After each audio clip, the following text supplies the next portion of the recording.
আমার কোনো পার্টির বিরুদ্ধে কোনো বক্তব্য নাই, সব পার্টির জন্য আমার একটা বক্তব্য আছে। এই বক্তব্যটা আমি বলবো সাংবাদিক ভাইদেরকে, যে বলে ঈশ্বরের প্রচার করবেন আপনারা, দয়া করে দেশটাকে বাঁচান। এখন আর বিভাজন সৃষ্টি করবেন না, এখন আর বিভিন্ন রকম দাবি দাওয়া তুলে যে গণভোট সভা হবে না হবে নি, এই পিয়ার হতে হবে, না হলে ভোট হবে না, ওই পিয়ারটা বুঝেন তারা বলেন না। আমার এখানে শিক্ষিত মা বোনেরও আছে, কেউ পিয়ার বুঝেন? তাহলে এটা কেমনে হবে? যেটা বুঝি না ভোটটা কাট দিব, ভোটটা পিয়ারক দিব, নাকি আলমগীর সাহেব দিব, নাকি দেলোয়ার সাহেব দিব, অমুক সাহেব দিব? হবে? পিয়ার হচ্ছে আমি একটু বুঝাই, কষ্ট হচ্ছে একটু তাও বুঝাই বলি। পিয়ার হচ্ছে তারা বলে মানুষ যে প্রার্থীকে ভোট দেওয়ার দরকার নেই, দলটা ভোট দিতে হবে।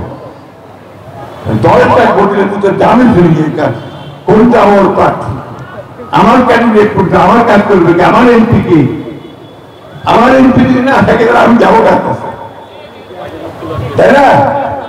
তো এই জিনিসগুলো মাথার মধ্যে নিতে হবে। তো পিয়ার ঠিক আছে, পিয়ারের কথা আমরা আলোচনা করি, তর্ক বিতর্ক করি, সেটা পার্লামেন্টে গিয়ে করি।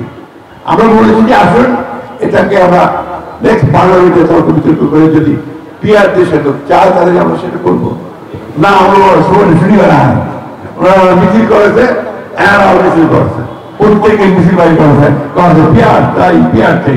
পিয়ারটা কি আমরা কেউ বুঝে দেবে। এখন এই জিনিসটা ওনারা বুঝিয়ে দিচ্ছে। আমার তাদের প্রতি অনুরোধ, দয়া করে নির্বাচনটা তাড়াতাড়ি হতে দেয়, এই মানুষগুলো বাঁচুক। এই অস্থিরতার মধ্যে যে মানুষ আছে সেই অস্থিরতা কাটুক। আমি ঠাকুরায় আসে লোক সব চাপায় পড়ে পড়বো, এইটা করে দিতে হবে, এটা করে দিতে হবে, এই কাজটা করে দিতে হবে। মুই তো সরকার নাই, গরিব কেমন করবো, মুই তো এমপি আলা হইনি, কাজটা গরিব কেমন করে? তাহলে ওই এমপিটা করতে হবে, সরকারটা করতে হবে, ঠিক না? ওই সরকারটা যদি বিএনপি সরকার হয় তাকে আপনারা চিনেন, জানেন। সুতরাং অবশ্যই আপনাদের কাছে আমার অনুরোধ থাকবে সঠিক সিদ্ধান্ত নেবেন। আর দলগুলোর প্রতি আমার আবেদন, আমার মিডিয়া ভাইদের মাধ্যমে, যে আপনার এই সমস্ত দাবি দেওয়া এখন বন্ধ রেখে, এবং কিছু প্রতিষ্ঠান আছে তারাও দাবি দেওয়া চলেছে, উদ্দেশ্যটা ভালো না, নির্বাচনটাকে বন্ধ করতে।